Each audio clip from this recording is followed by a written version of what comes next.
Badan Pengawas Obat dan Makanan telah menerbitkan izin penggunaan darurat bagi 5 merek vaksin untuk digunakan sebagai booster. Seberapa pentingkah vaksinasi dosis ketiga dilakukan dan vaksin jenis apa yang sebaiknya digunakan? Berikut laporan tim CNN Indonesia. Pandemi COVID-19 masih jauh dari kata usai.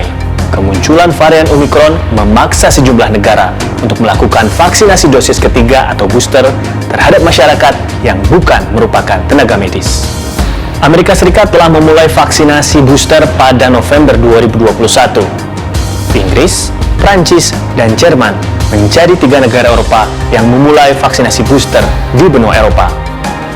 Israel bahkan sudah memulai vaksinasi booster sejak bulan Juli.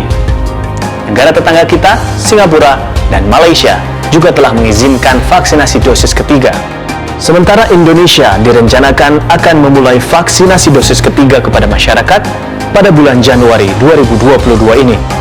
Fungsi vaksinasi booster adalah untuk meningkatkan antibodi pada tubuh manusia, karena hasil penelitian menunjukkan 6 bulan pasca vaksinasi dosis kedua dilakukan, terjadi penurunan tingkat antibodi pada mayoritas subjek yang diuji.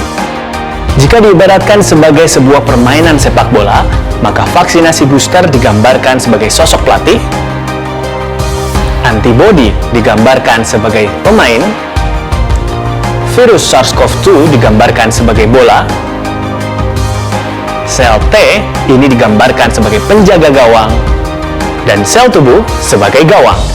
Nah, sosok pelatih ini akan menginstruksikan pemain cadangan untuk masuk menggantikan para pemain yang sudah kehabisan stamina untuk membantu penjaga gawang agar tidak kebobolan bola lebih banyak lagi.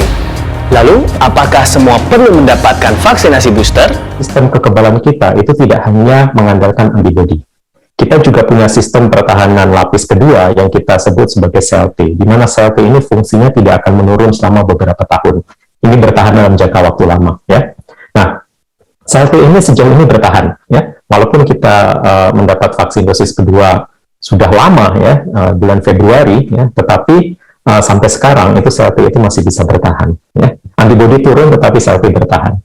Nah, ada orang tua, ya, pada orang tua dan mereka yang menderita penyakit komorbid, fungsi sel T itu lemah. Jadi antibodinya tidak diproduksi banyak, dan juga sel T-nya lemah, sehingga mereka memerlukan booster untuk menjaga supaya antibodi mereka berada pada level yang tinggi, ya, karena sel T-nya sudah lemah kan. Jadi yang menjaga di depannya, ya, yang di depan sel T itu harus dijaga pada jumlah yang tinggi, ya, antibodinya. Sedangkan masyarakat yang sehat, mereka yang bukan lansia dan tidak memiliki penyakit komorbid, mereka sebenarnya belum perlu untuk mendapat vaksin booster. Gitu. Jadi tidak semua orang memerlukan vaksin booster. Jika kita termasuk ke dalam golongan yang membutuhkan booster, yakni tenaga medis, lansia, ataupun orang yang memiliki komorbid, atau kita akan bepergian ke negara yang mewajibkan vaksinasi booster, maka terdapat 2 mekanisme untuk menentukan jenis vaksinnya. Yang pertama adalah vaksin homolog atau jenis vaksin booster sama dengan jenis vaksin pertama dan kedua. Dan yang kedua adalah vaksin heterolog atau jenis vaksin booster berbeda dengan jenis vaksin yang digunakan pertama.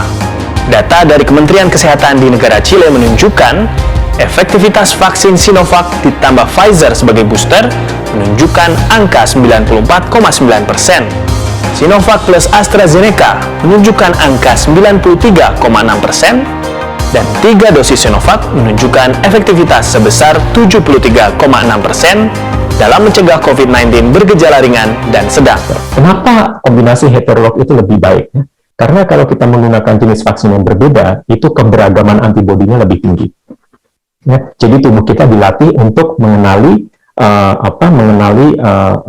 antigen, ya. Antigen itu datangnya dari vaksin yang beragam, ya, sehingga diharapkan tubuh kita akan mampu untuk menghadapi varian yang berbeda, kalaupun ternyata varian-varian yang baru itu muncul di kemudian hari. Kalau menggunakan jenis vaksin yang sama, dari segi jumlah antibodi tinggi, tetapi dari segi keberagamannya tidak terlalu tinggi, karena kita menggunakan jenis vaksin yang sama. Ya, walaupun harus saya katakan, baik menggunakan vaksin heterolog atau menggunakan vaksin homolog, efektivitasnya untuk melindungi kita dari sakit berat dan kematian itu hampir sama. Yang beda itu adalah efektivitasnya untuk melindungi kita dari COVID bergejala. Di situ bedanya. Apapun pilihan terhadap jenis vaksin booster, menjaga pola hidup sehat dengan makan makanan bergizi dan olahraga teratur tetap penting dilakukan. Apalagi ditambah dengan ketaatan terhadap protokol kesehatan. Perpaduan semua ini akan membuat kita semakin jauh dari kemungkinan tertular COVID-19. Tim Liputan CNN Indonesia.